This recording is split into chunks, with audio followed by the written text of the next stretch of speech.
life will pay whatever price you ask of it.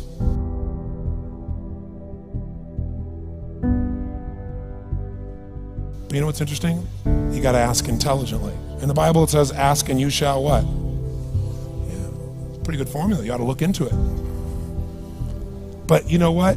It says ask and you shall receive, but I'm sure it meant ask intelligently. I'm sure that's what God meant. I'm sure he didn't mean bitch and you will receive. Whine and you will receive. I don't think that was the instruction. Now, if you were going to ask intelligently, there might be 5 elements of that. Number 1, you'd have to ask specifically, wouldn't you? You wouldn't ask in a general way. People do that all the time. They go, I want more money. Fine, here's $1, get out of here. Very often you're getting what you're asking for. You're just not aware of how general you're asking.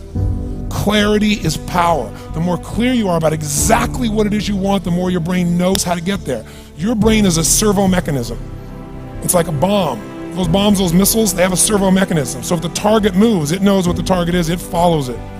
Your brain, when you condition it, knows exactly what to go for and it'll find a way to get there. Did you ever buy a certain outfit or a certain car and suddenly see that car outfit everywhere? How many of you ever had that experience? Say, aye. How come that car outfit's everywhere? It always was everywhere, but now you notice it. And the reason is because there's a part of your brain called the reticular activating system, the RAS. That part of your brain determines what you notice and what you don't notice. Your brain spends most of its time trying to make sure you don't notice because you'll go crazy if you notice everything. But when you decide what's most important to you, your brain goes after it. Everyone I know who's successful builds what I call an RPM plan. An RPM is built on the metaphor that the way to get from where you are to where do you want to go to the fastest is you got to build power, like in a car, RPMs. And the R stands for they know the result they're after. They know what they want precisely. If you don't know exactly what you want or you let yourself get beyond that into something general, you're not going to achieve it. Clarity is power. You got to know the specific result you're after. What do you want? If you can't answer that question right now in your personal life, in your body, in your relationships, in your finances, in your spirituality, then you're not going to be as fulfilled as you want to be. The second part of it, you got to know why you're doing it. Because you know what? You may get a big goal. Somebody says, I want to make $1 billion. I want to bring peace to the earth. Why? Because as soon as you come up with a goal, all the obstacles show up. And unless you've got enough emotional drive to break through that, you're never going to discover what it really takes. So you got to get yourself past that. And the way to get past that is have enough reasons. Reasons come first, answers come second. This man did not know what he wanted. He did not have enough reasons. To ask intelligently, you got to ask specifically. To ask intelligently, you got to know why you want it, have enough drive to make it happen, enough juice to make it happen. If you don't have enough reasons, you will not make it happen. And the M is, what is your massive action plan?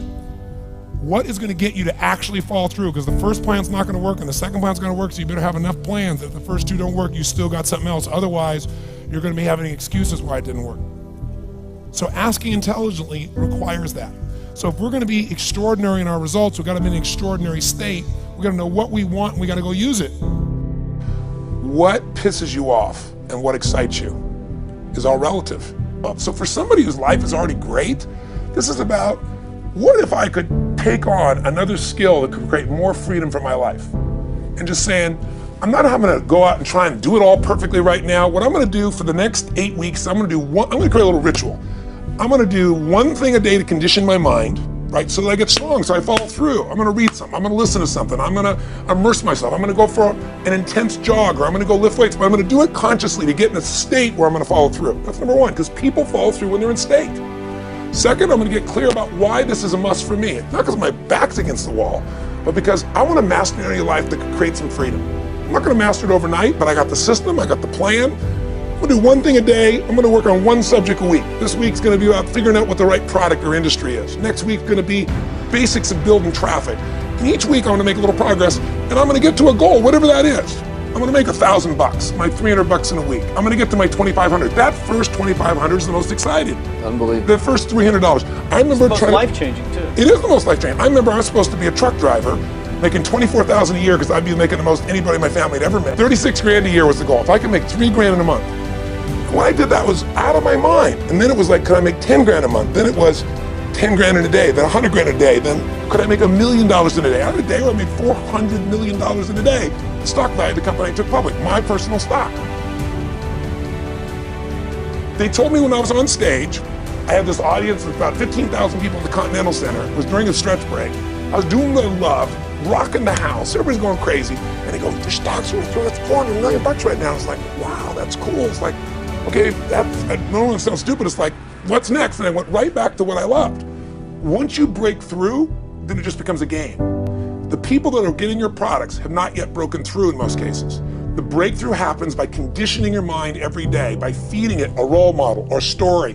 It's putting yourself in a peak state where you follow through by getting physically strong. It's creating a little ritual of doing a little bit each day, and then you get momentum.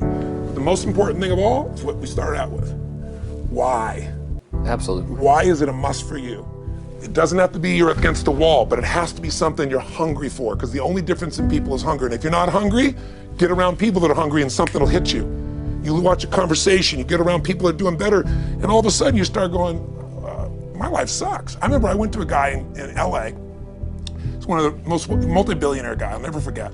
And I lived in the Del Mar Castle, and I was really proud. That was like the symbol of me having taken myself from being poor to providing for my family this great place. It's built from castles in Europe overlooking the ocean, not far from you. And I went to this guy's house. He's a billionaire. He took me down to his wine cellar. I don't even drink wine.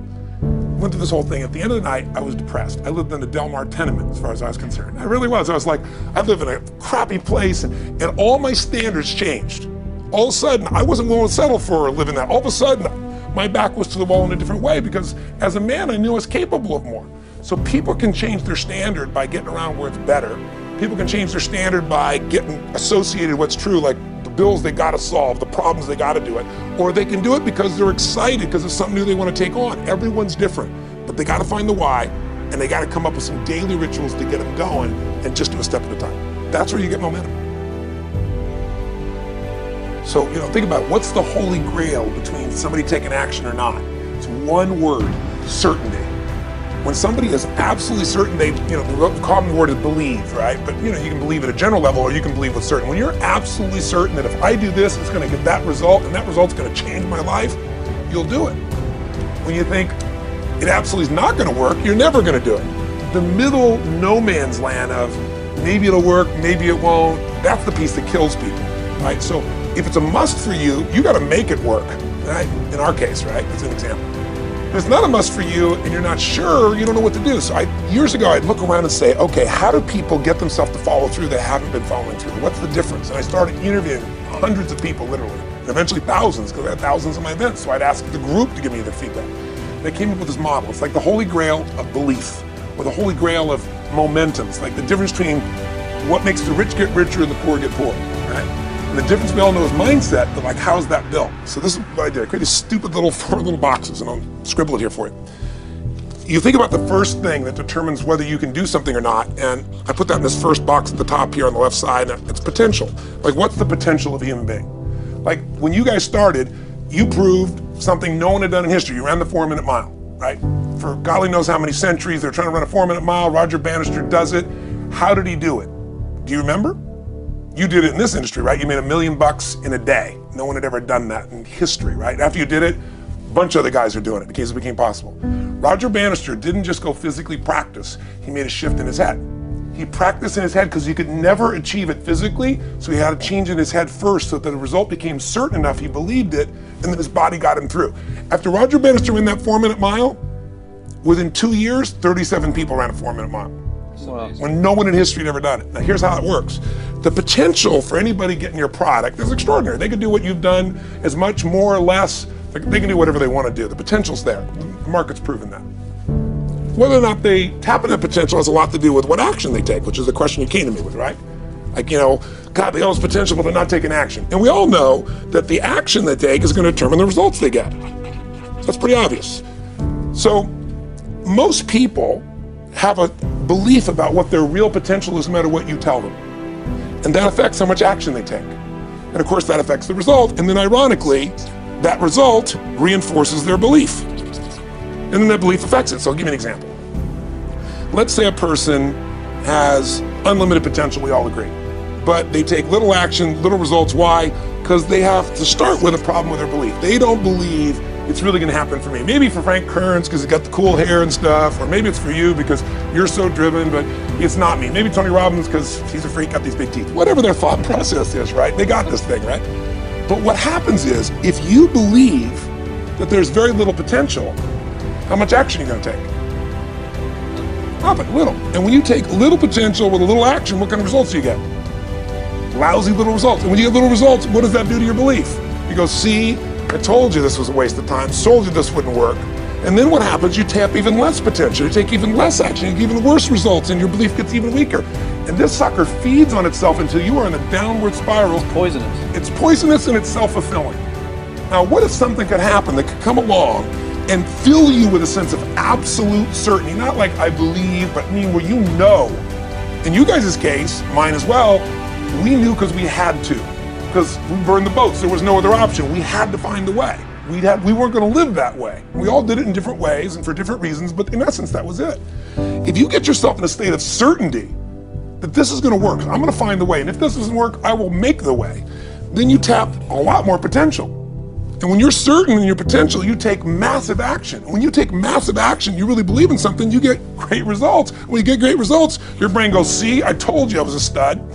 I told you this thing would work out. Now you're even stronger. You tap more potential, take greater action, greater results. That's how you went from $300 in a week to $2,500 in 5 days to $100,000 in a month to $1 million in a day. Same thing with you.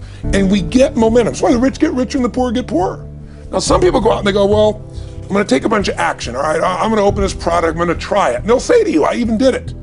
But it's like a salesman who goes and knocks on the door and he knocks on 100 doors and says, you don't want one of these, do you? yeah, exactly right. You know? And even if he doesn't say it verbally, his face says it because he doesn't believe it's going to work. So his voice, his body, the execution is so weak. Maybe if he talks to 100 people, somebody's going to buy out of pity. They don't want his kids to starve, right? But he's not going to get the result. So the core difference in people is how do you produce certainty when the world isn't giving it to you? You go out and you try. In your case, you're 100,000 in debt, nothing's working. How do you keep yourself going? The way you did it, the way I did it, the way you're doing it, we may not have done it consciously, is we didn't change our potential, that was there. And it wasn't even taking more action. Taking more action with a belief it's not gonna work, it's not gonna change anything. We got results in our head that made us feel certain as if it had already happened. When I was in high school, I was not a popular kid, but I was passionate and intense, and I'll never forget, some particular girls gave me some crap, and a guy too. And I wrote in their journals or their annual yearbook at the end, I wrote, someday, I said, you treated me like hell. Someday I'll be rich and famous and you'll be an effing truck driver and you'll be sitting there, I'll be with this beautiful woman of my life, rich, and you'll be watching me on television thinking, you wish you would have treated me better. I actually wrote this shit in people's annuals because I went to a 10-year high school reunion and people showed me this stuff, great. Right? But it's like, I burned the bridges, baby. I was like, this is how it's gonna be. So I'll give you a perfect example of this. They did studies, many have been done at this element, where they want to say, how much does the mind affect performance? So take basketball. I've worked with a lot of NBA players and turned them around, and one of the problems many of them have is they'll choke on the free throw line. Well, everybody knows in that case, if you normally shoot really well, and now you're not, something's interfering, something's getting in front of your state, some uncertainty, right? Obviously. So they take a group and say, we're gonna make them better. How do you make somebody better who's got this mental block? So they take a group of guys and they're gonna do free throws, and they do one group where they just practice for 6 weeks. Totally intense practice, and I forget the number of free throws, but they gotta do this many free throws every day. Take a second group, and they have them not practice at all. Obvious. And they take a third group, and they don't let them touch a basketball. All they do is have them practice in their mind, but the key is, it's not practice makes perfect, it's perfect practice makes perfect, as corny as that sounds. So these guys see themselves making the shot every single time, conditioning their mind and body that it's perfect every time. They're not interrupted by a reality that would screw with them. So at the end of 6 weeks, they tally it up, and now they give them a test to see who has the highest free throw percentage, success. What do you guess it's gonna be? Well, the obvious person says, obviously it's not the guys that didn't practice, but which one is it, the mind or is it the ones that actually practice? Assuming the mind. Yeah, you would assume it because it's true. Right. You intuitively know the truth, that practicing's not enough. It's getting yourself so certain so many times that now when you go to do it, there's no hesitancy and you execute. It's having that absolute certainty that makes you tap your full potential, take massive action, get massive results, be reinforced having stronger belief. This is what makes somebody a star at anything.